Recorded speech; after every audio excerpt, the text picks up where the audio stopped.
beaucoup de petites vidéos. Je fais mon cinéma pour parler cinéma, puisque je suis allé voir aujourd'hui en salle au Méliès le premier film chinois du réalisateur Jiang Lin, Brief History of a Family.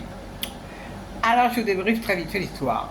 Donc ça se situe en Chine, et Wei est le fils d'une famille aisée, il est le fils unique, et ça se passe de nos jours.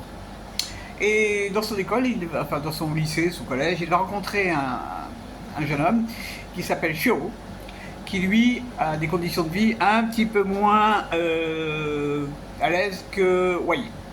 Et les deux garçons vont sympathiser. Et Wei va inviter son copain Xiao chez lui, tout prétexte de jouer aux jeux vidéo. Et du coup, il va s'installer une espèce de relation un petit peu particulière entre Xiao et cette famille, on ne peut plus classique.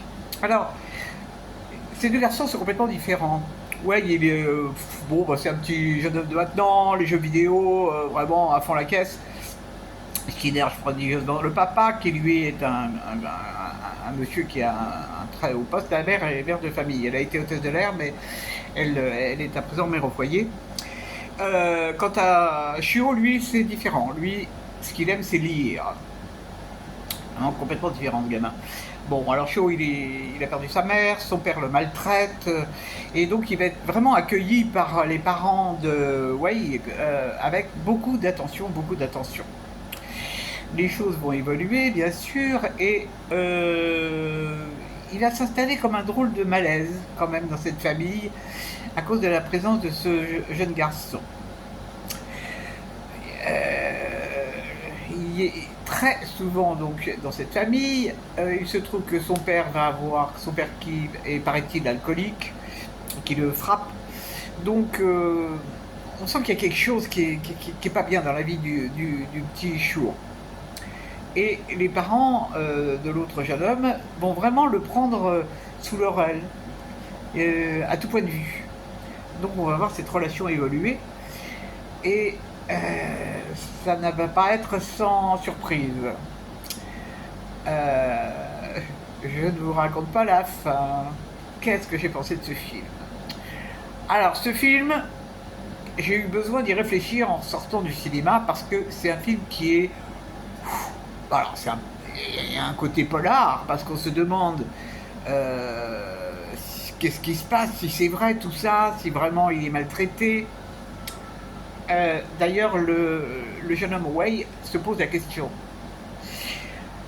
Ça va plus loin.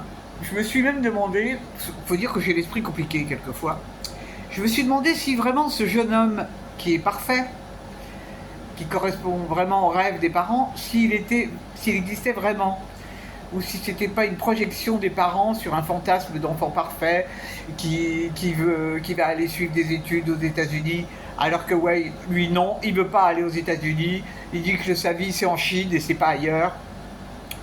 Il est question aussi de l'enfant unique, c'est terminé. Il y a plein de choses dans ce film. Et alors, c'est magnifiquement filmé. Il y a des images pas possibles. Il y a aussi de la musique classique. On entend Bach, parce que le père écoute Bach, et il explique pourquoi il en est venu à découvrir Bach. Il y a plein de choses là-dedans. Vraiment, c'est un film... il y en a des trucs. Alors, j'avais pas très bien... En fait, j'ai pas compris la fin. Et alors, c'était marrant, parce qu'en sortant de la salle, j'ai demandé à un jeune couple, je leur ai dit, mais vous avez compris la fin? Et en fait, ils m'ont répondu d'une manière vachement sympa en me disant « tout est ouvert ». Et c'est vrai. En fait, ils avaient raison. En fait, tout est ouvert. Et il n'y a pas que la fin qui est ouverte, puisque moi, j'imagine que ce personnage de Xiao n'existe pas vraiment. C'est vraiment un film... c'est un film qui fait réfléchir, quoi. Sur le métier qu'on veut faire aussi, ça revient, ça, c'est dans des questions dans un autre film. Les enfants, quel est l'enfant idéal? Est-ce que ça existe, l'enfant idéal? Mon Dieu. Donc il y a plein de choses, c'est vraiment étonnant. Il y a des images donc superbes. Oh, il y a des images d'eau, de gouttes d'eau, de poissons aussi, parce qu'il y a beaucoup d'aquariums avec des poissons. D'ailleurs, il y a une scène avec un poisson qui meurt. C'est étonnant cette scène de poisson qu'on voit bouger un peu. Des reflets d'aquarium dans les murs aussi. Oh là là là là là là. Vraiment, alors c'est un premier film, alors chapeau au réalisateur, hein, comparé à d'autres, alors lui il a des idées, hein, il a des idées. Donc c'est un film que je vous recommande chaudement parce que ça sort de l'ordinaire. C'est pas simple, hein, c'est pas simple, mais le cinéma c'est pas toujours simple. Hein. Donc ça s'appelle Brief History of a Family et c'est un film chinois, sous-titré quand même. Ouf, sous-titré. Voilà, voilà, je suis très contente de l'avoir vu. Il a une durée de film tout à fait normale, 1h40. C'est très très très chouette. Voilà, voilà. J'espère que vous êtes tous en pleine forme et que vous avez vu des bons films. Je vous dis salut, salut, à la prochaine pour parler cinéma ou poisson rouge.